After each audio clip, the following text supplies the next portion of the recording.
Welcome to our fourth Mission Control webinar. This is an ongoing series to show you how you as a test sponsor can take control of the exam development process so you can create or scale up your certification program and build new high quality exams more quickly.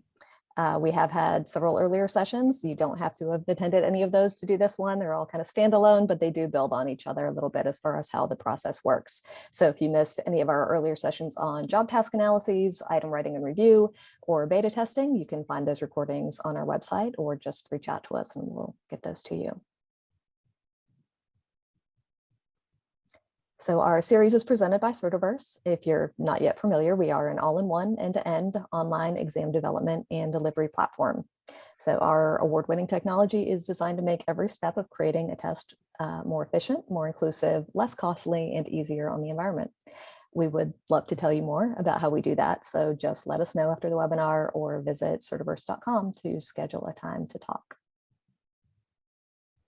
So our goal is to keep this presentation to about half an hour, and we've got a lot of ground to cover. So we're going to ask that if you have any questions, you can put those in the Q&A section, either directed to everyone or just the host and panelists if you'd rather be anonymous, and we will address those at the end of the session.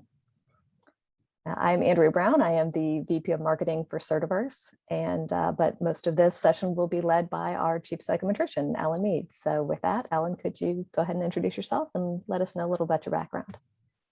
Thank you, Andrea. As Andrea said, my name is Alan Mead, and I'm the Chief Psychometrician for Certiverse. And I've had operational experience doing the kinds of standard setting that we'll talk about today with a variety of clients. So here's our agenda. We'll talk about what standard setting is. I imagine most of you have some idea, but we'll start at the beginning. We'll talk about methods, and most of this talk is not specific to Certiverse, but I did want to point out that like a lot of vendors, Certiverse requires that you set a passing standard, but it doesn't care how you do it. So it's compatible with all these methods and with methods that we don't talk about. The most popular method is the ANGOF or modified ANGOF method, and we'll talk step by step how to perform an ANGOF study. And then we'll talk briefly about using the standard and addressing your questions. So standard setting is a structured approach to determining the passing standard for an exam. It's a set of rules, maybe a very simple rule like a passing score, to determine who should be a pass and receive the credential and who should not. As a consequence, you would never want that process to be perceived as arbitrary or capricious. You would want it perceived as fair and valid to all stakeholders. And I'm not a lawyer, but psychometricians are told that if part of the effect of the passing standard for an exam is to artificially restrict the number of people who are allowed to practice in a profession, that exam could have legal difficulties under antitrust law. So it's important that the exam be passing standard be portrayed as measuring competence and not being an artificial restriction to practice. So isn't passing 70 or 70%, 75%? That's not an uncommon approach. And the standards that we strive to meet and that an auditor would evaluate your program on say that standard setting process should be determined in a way that's clearly documented and defensible. So if you said, yeah, we decided 70% and documented that, I don't think that would stand up to scrutiny. And so standard 5.21 says that the rationale and procedures for establishing the test score should be documented clearly. And 11.16 says that the standard for passing has to be based on competence and it can't be based on other considerations. So those are the standards that we would try and meet. I have an analogy. How would you decide if a day is too hot? My wife is involved in Girl Scouts. They have day camps during the summer, and recently they had to curtail their activities because of a heat advisory on one day. So how would you decide that a day is hot enough that it is a heat advisory? Because heat is subjective. We've all experienced different degrees of heat. But how would you separate a day that's too hot for normal activities from a day, especially given that probably depends not just on the temperature, but also the humidity, the degree of wind, and so on and so forth. Well, one thing you could do is you could write a behavioral definition of an especially hot day. Causes fatigue and drowsiness, needs to drink lots of water more than usual, uncomfortably warm, causes sweating even when not. And I could ask a set of people to decide for every day in summer whether it's hot enough to be designated as a heat advisor or not. And I could record the temperature and humidity, and Hypothetically, if I did that, I might find a cut score like 91 degrees Fahrenheit and 79% humidity. So that would be an analogy to setting a performance standard. We've all experienced candidate performance on assessment materials. We've all seen candidates who do poorly and clearly should be a fail, and people who do well and clearly should be a pass. But there's a continuum in between those two, and we have to draw a line, even though it's somewhat subjective. We have to find a reasonable way to, as objectively as possible, draw a line and decide who's going to be a pass and who's going to not be a pass. And central to many standard setting methods and implicit in others is the concept of a minimally qualified candidate. A minimally qualified candidate is a hypothetical candidate who has just enough knowledge and skill and acumen to be considered competent. If they have a smidge less, they should be a fail, but because they have just enough, they should be a pass.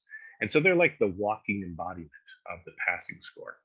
And if we were creating a driver's license test, the written portion, we could write a description of a minimally qualified candidate. They should know all the traffic, all the common traffic signs. So in Illinois, about half the content of the written exam on the driver's license exam is knowing the shapes of traffic signs. So we would want them to know all the common signs. We'd want them to know all the regulation related to driving safely, and we'd want them to be able to operate the vehicle safely. So that's an example of writing down the requirements for the minimally qualified candidate. But that concept of minimally qualified candidate is quite important. Another concept that's important, a pair of concepts that we should define and distinguish is the performance standard and the cut score. So each exam should have a performance standard. The performance standard determines who's a pass and who's a fail. And that means that each exam would have one minimally qualified candidate. And that would be for all forms of the exam that you create. Most exams, many exams, have more than one form. If your exam has more than two classes, like I'm assuming pass fail, if your exam actually wants to grade people into below standard, at standard, above standard, that's fine. All of this applies, except that in that case, you would need two performance standards or three performance standards with two cut scores to distinguish between those three. But the same issues would apply. It's just an additional amount of work. A cut score, on the other hand, is an operationalization of that performance standard. You should take that one performance standard for the exam and you should apply it to every form. And the reason why this distinction is important is that different forms might have different difficulty. If 70%, 70 out of 100 was passing on an exam, but one form was a little bit easier, then maybe that form, the passing score should be 71 or 72 in order for the passing on that form to express the same performance standard. Or if the form is a little harder, maybe it should be 69 or 68 or 67 in order to express the same performance standard. That's quite important. Otherwise, a person who gets lucky and takes a form which is easy will end up having a higher probability of passing. It would be unfair to people who didn't take that form. All of the methods that we talk about require subject matter experts, and I capitalize the experts on purpose because you are relying strongly on their judgment to help you understand who is competent and who is not competent. So that's a critical aspect of all methods of setting standards. And because it's so critical, the participants in an ANGOF study or any standard setting study will typically be identified, whereas other kinds of research, the participants would be anonymous or confidential. You'll actually write down the names and probably the credentials of your experts in a standard setting study in the documentation. And obviously they should be representative. If your if the exam covers an area of practice that is practiced both in the public sector and the private sector, you would want subject matter experts, SMEs, from both the private sector and the public sector. It would be inappropriate to include just one or the other. And those SMEs will be evaluating two related things, difficulty and competence. The performance standard, the competence, is always in reference to the degree of difficulty of the exam. So an easier exam should have a slightly, the same level of competence should express as a slightly higher score, and a harder exam slightly less. And so the subject matter experts, especially in like the ANGOF method, will be evaluating the difficulty of an exam, each item on the exam. And we'll be taking a look at that. So I thought it'd be interesting to take a look at some items. Here's an item that we've written for a driver's license exam that's designed to be quite easy. When a driver is approaching a traffic signal and it turns from yellow to green, they should prepare to stop. And I hope that we'd agree that the other responses are either unsafe or not best practice. So this is a very basic issue in driving. It should be central to a safe driver. We would expect this item to be quite easy. Also, the distractors are not tricky in any way. They depend upon the person's judgment and the person following best practices. So this item should be quite easy. This item, on the other hand, about item response theory, I'm assuming that most of you are not experts in item response theory, so you might find this question quite challenging because of the subject matter. However, we've written the responses in a way that I think you'll find the correct answer. I think that regardless of your level of understanding of item response theory, you know that it's not related to the current value of Bitcoin or the test takers extroversion or the price of tea in China. So you can probably find the correct answer because of the way the item is written. By the way, this probably isn't a great example of an item. You should avoid items like this. But it's true that distractors aren't always plausible. And if the item is written in a way like this, where the distractors aren't plausible at all, then it would be easy to imagine the item being very easy, even though you don't have a lot of understanding of the material. And this item is exactly the opposite. Going back to a driver's license exam, I think most drivers know that they're required to dim their high beams before meeting oncoming traffic at night. But even if you knew that, and even if you knew that it should be done hundreds of feet before you meet the oncoming traffic, you might not know that it's exactly 500 feet. So I think this question, on the other hand, might be quite difficult for people because of the way it's written. So that's 3 examples of evaluating the difficulty of that item. This is the interface that you would use in Certiverse to do this. And I don't have a lot of time to talk about this, but there are 3 steps involved. You answer the item, and then you evaluate some aspects of the item. You see what other people have rated the overall difficulty of the item. And then you make your judgment about the probability of the minimally qualified candidate will get the item right. And this SME has evaluated this item to be fairly difficult, about a 55% chance of getting the item right. And you get a little coaching. I think I could talk all day about this. I think it's quite interesting, but this isn't an advertisement for Certiverse. So let's talk about the methods. Methods are very important for doing standard setting because it's important that this process, which is inherently involves an element of subjectivity, is as objective and as transparent as possible. And that methodology gives you rigor to your standard setting. There are a wide variety of methods that have been used, more so than are on the screen, but I would describe these methods as fitting into 2 groups. And the modified Angoff and its variants and some other things like bookmark, also a relatively popular method, are item-based methods that are based on the SME judgments about the difficulty of the item directly. The alternative is examinee-based methods where the SMEs make judgments about groups of examinees. Like, for example, in contrasting groups, you might have the SMEs identify a group of candidates that should be passing and a group of candidates that should be failing. And then you would use characteristics of the data you gather from those groups to set the cut score. So the Angoff method is the most common and the most popular. It's the name comes from Bill Angoff. It's based on a footnote that he put into a paper on a different topic. And the Angoff method requires item-by-item evaluation. So if you think about it, if 70 out of 100 items correct were the cut score for an exam, that implies a 0.7 chance of getting every item on the exam correct on average. And if you add up 0.7 100 times, you get 70%. So that's the insight. The Angoff method actually turns that around and asks the SMEs to estimate the probability that a minimally qualified candidate will get the item right on each item, and then adds it up to get the cut score. So this method is most readily applied to exams that have items that are scored correct and incorrect. Regardless of the format of the item, if it's scored correct and incorrect, the Angoff method works perfectly. If you have a different scoring or different situation, you could probably generalize the Angoff method to your situation. And there's evidence that the Angoff method works better than some other methods. So for example, in simulation studies, the Angoff method is more accurate in recovering the parameters in the simulation study than the bookmark method. A group-based method might be a great way to do it if you had those groups or if the groups were pre-existing. But the Angoff method is more feasible to more situations than assuming that you have these groups. So how would you perform an ANGOF study? Well, there's 7 steps, and you start by creating a standard setting form and recruiting a panel of SMEs. And then the SMEs perform some activities, and then we calculate a passing score. So it's not super complicated. And I guess I should say at this point that there are differences in the details of how you might do this. There are exam programs that have a large budget for doing standard setting, and they fly all the SMEs to Chicago or some other place, but Chicago is a great place for doing standard setting studies. And they meet for 2 days and they wine and dine them. And that's a great model. And that might accomplish some goals beyond the psychometric goal of setting standard. But most of my clients have needed more efficient methods.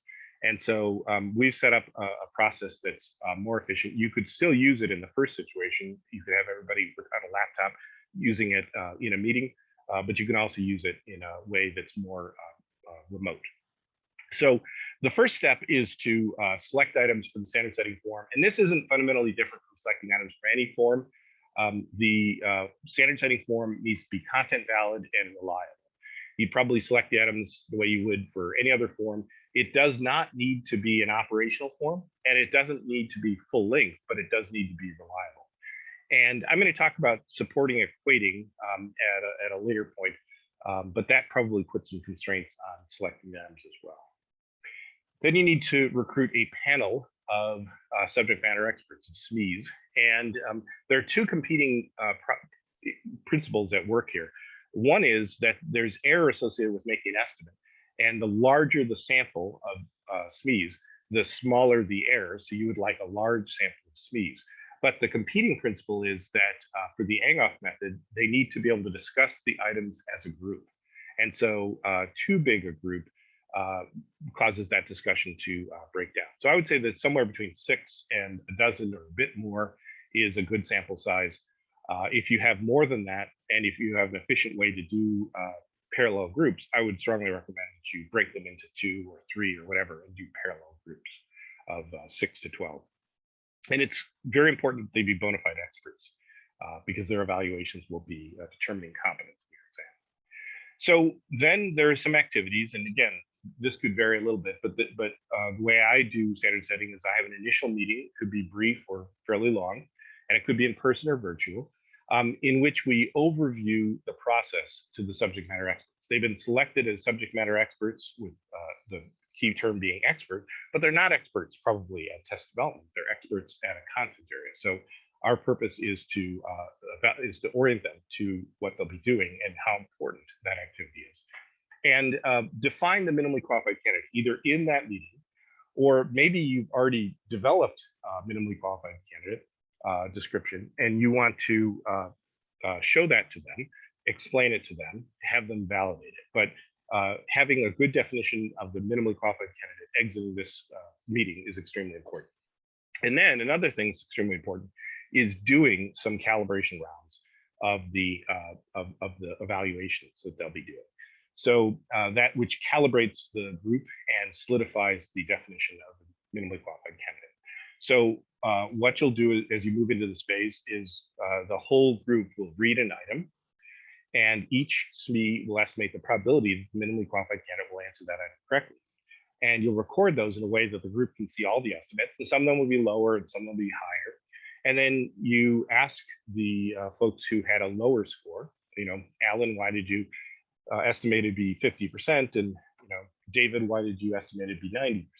And you have them discuss it. And the purpose of that discussion is not to browbeat people into getting towards the group average, but it's to evidence differences in how the SMEs see the item or how they perceive the test takers see the item. They'll relate their experience and how things that test takers get confused about.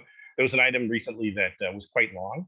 And so some SMEs said, if I saw an item that was that long on an exam, I would just skip it. So I think it's going to be very difficult.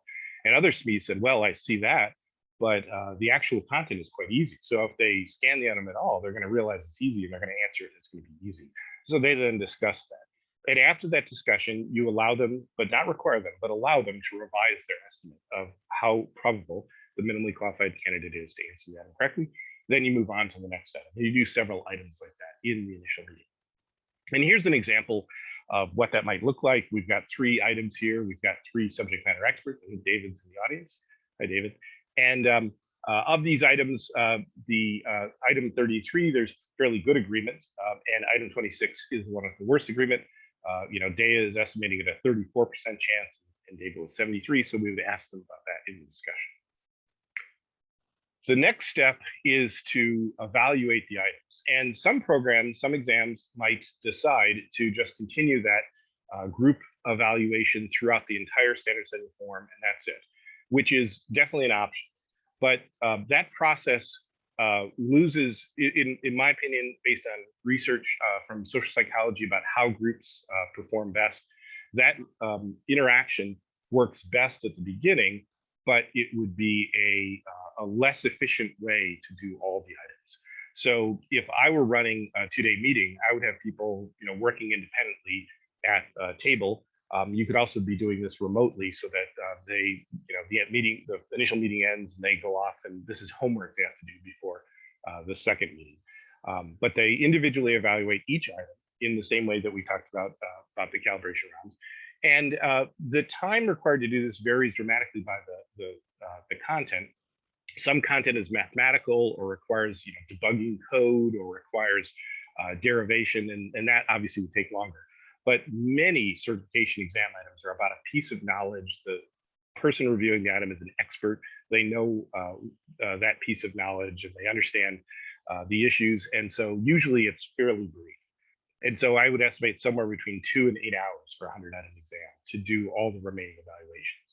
And the subject matter expert is reading the item, evaluating each aspect of the item, and then recording their probability that the minimally qualified candidate will answer the item correctly.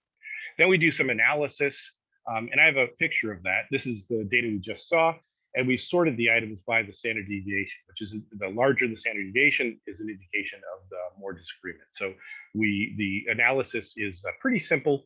We take the average and standard deviation, and that prepares us for the next meeting, the reconciliation meeting, which might be about an hour. Again, could be in person or virtual. You wouldn't need this if you discussed each item along the way, but this is an opportunity to capture a discussion and to potentially revise estimates when the SMEs disagreed about it. And so you would take the items ordered in terms of decreasing standard deviation, and you would discuss why there's disagreement.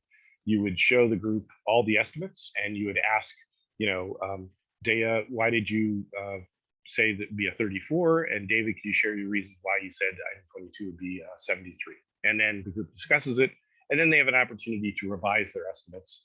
And then at the end, and I also I find that these discussions are very productive initially, and then they start to find the same issues over and over again. And so honestly, about 45 minutes of discussion for the typical exam for the typical SME panel is probably sufficient. But the panel should have time to discuss the items of disagreement and the possibility of revising their estimate. And then you have your best estimates from your SME panel, and the calculation is quite simple. If you had a 50-item exam, and if the evaluation was 0.75 for every item, then you would add up 0.75 50 times, and you'd get 37.5, and you'd round that to 38, and that would be your passing score. If you selected the standard setting items before you did a beta test, and at the point where you go to use the cut score, you realize there are 2 items that shouldn't have been included, that's fine. You drop those 2 items, now you have a 48-item standard setting form, and 75 added up 48 times is 36, so that's your cut score. So the mathematics involved in using the Yang-off method are not very complex. So how do you then use that standard? So I just had an example where you have a 48-item standard setting form, and 36 is the cut score. How do you then generalize that to your operational forms that have 50 items? Well, the short answer is a psychometric procedure called equating, and equating doesn't have to be super complex, but it is vastly simplified if the data support equating, and that's why I always recommend that you do a double-length beta exam. That will set the stage for you to have enough content to form 2 independent operational forms or multiple forms of overlap. And I always take the standard setting items from the items that will appear on that beta test, and we're assuming that the only scored items will be from that. And that allows me to know that I can generalize the standard from the standard setting form to any of the operational forms. So I hope I didn't rush through that too quickly. I do have some time for some some questions, and I see that there's some Q&A questions. And if you don't have questions, I do have some FAQs that we can go over. Yeah, there were a few that came up. One was asking if it's okay if the SMEs on the standard setting panel are the same people who wrote the exam questions. People have very strong opinions. I don't know if you're a psychometrician with a strong opinion, but there's one or two of us. I think it's a great thing if they have previous exam development experience. Other people who would take a contrary view might say, well, you want independent reviewers. If that SME wrote an item, then they might somehow be biased in their evaluation of it. We have definitely used SMEs who've written items. Very often, they're the best audience, and I've not experienced that. I've definitely experienced people saying things like, well, I wrote this item when I wrote it, blah, blah, blah. But that has not detracted from the process. I think they're a great group to include. I think they're an ideal group, especially if they're a large group and they're representative of things. Great. And then I think we covered Juan's question about keeping the SME ratings private or available to each other. And then there was an additional question on if we're looking at items on a, in doing the evaluations, are you looking at items on a form, or can you also look at items banked for future forms as well? The amount of work in the standard setting is in a modified ANGOS study is directly related to the number of items that you evaluate. There's no reason that you couldn't evaluate a bank instead of a single form. It just potentially means more work. Okay. And then are you creating a new cut score for every new form? Yes, I think, yes. The new cut score might be, we don't have the data to create it, so it has to be the same, but yes, each form should have a cut score, and ideally that cut score should be selected with consideration of the performance standard and the difficulty of that form. If the form is a little bit easier, then the cut score should be a little bit higher because it's easier, so they'll score higher, and that conveys the same performance standard. If the exam form is a little harder, the cut score should be a little bit lower, and the little bit should be based on data. Okay, and I think those are all the ones we had set. So if there's one or two things you want to go over quickly in your prepared packs, we can do that. So one question that you should have is, how do you maintain exam security during an ANGOS study, particularly if it's done remotely? And that's a really good question. And it's one of the things that, I bring it up because Certiverse is kind of an answer for that. So this is a little bit of an ad for Certiverse. Some programs do it by doing standard setting on paper in person. So there's a reason why some programs would resist doing exam standard setting remotely. And one is exam security. You're showing, there's no way you can do the study without showing your subject matter experts all of the items. And if they keep a copy, then they could leak those items. And so one way to do it is to never allow them to see a copy. And one way to do that, I'm sorry, never have them hold a copy. One way to do that is, or to make sure that you get copies back, is to have the standard setting in person on paper, or you could show the items to them as a group on the screen, and they never actually receive a document that has all the items. Certiverse's platform supports standard setting. We're still working out some of the details of the module that exists, but one of the significant reasons why we need that functionality is because that way you never have to email the SMEs a list of the items or anything like that. They would log on to the system, and it would be as secure as an examinee taking an exam. So that's an important consideration, because you are showing your subject matter experts all of your items, or all of the items that you're using for your standard setting. We also had another question, Alan, on, and I think we mentioned this a little bit, I think in the beta webinars, what do you do if you think the cut score is actually wrong? Like after an evaluation period and you're seeing scores come back in this case. So I mentioned that some psychometricians are opinionated. This is a policy issue for your program, but I have a very strong opinion. You fix the problem.